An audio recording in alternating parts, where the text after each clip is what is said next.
Millikan oil drop experiment. അതിനു വേണ്ടിയുള്ള അപ്പാരറ്റസാണിത്. ഇതിൻ്റെ സൈഡിലൂടെ ഒരു സ്പ്രേ അറ്റോമൈസർ ഉപയോഗിച്ച് ഓയിൽ ഡ്രോപ്സ് സ്പ്രേ ചെയ്യുന്നു. ഇവിടെ കണ്ടോ ദ്വാരമുള്ള ആനോഡാണ്. അതിലൂടെ പാർട്ടിക്കിൾസ് താഴേക്ക് വന്ന് കാഥോഡിലേക്ക് വീഴുന്നു. അപ്പോൾ ഈ കാഥോഡിൻ്റെ ഈ ഭാഗത്തേക്ക് നമ്മൾ എക്സ്റേ അടിച്ചു കൊടുക്കുകയാണ്. കണ്ടല്ലോ, എക്സ്റേ അടിച്ചു കൊടുക്കുമ്പോൾ ഈ താഴെ പറ്റിപ്പിടിച്ചിരിക്കുന്ന ഈ ഓയിൽ ഡ്രോപ്പുകൾക്ക് ചാർജ് കിട്ടുന്നു. അതിൽ നെഗറ്റീവ് ചാർജാണ് പ്രധാനമായിട്ട് കിട്ടുക. അപ്പോൾ നെഗറ്റീവ് ചാർജുള്ള പാർട്ടിക്കിൾസ് താഴെ വന്ന് വീഴുകയാണ്.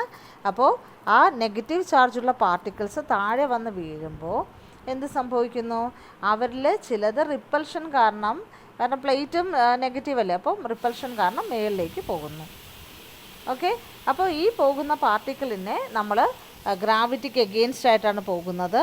അത് കൗണ്ടർ ബാലൻസ് ചെയ്യാനായിട്ടുള്ള ഒരു ഓപ്പോസിറ്റ് ഇലക്ട്രിക് ഫീൽഡുമുണ്ട്. അപ്പോൾ ഈ രണ്ട് കാര്യങ്ങളും വെച്ചിട്ടാണ് നമ്മൾ എന്ത് ചെയ്യുന്നത്? ഇവിടെ മില്ലിക്കൺ ഓയിൽ ഡ്രോപ്പ് എക്സ്പെരിമെൻ്റ് വെച്ചിട്ട് നമ്മളത് ഒരു ഇലക്ട്രോണിൻ്റെ എന്ത് കണ്ടുപിടിച്ചത്? ചാർജ് ടു മാസ് റേഷ്യോ കണ്ടുപിടിച്ചത്. Okay, charge to mass ratio കണ്ടുപിടിച്ചത്.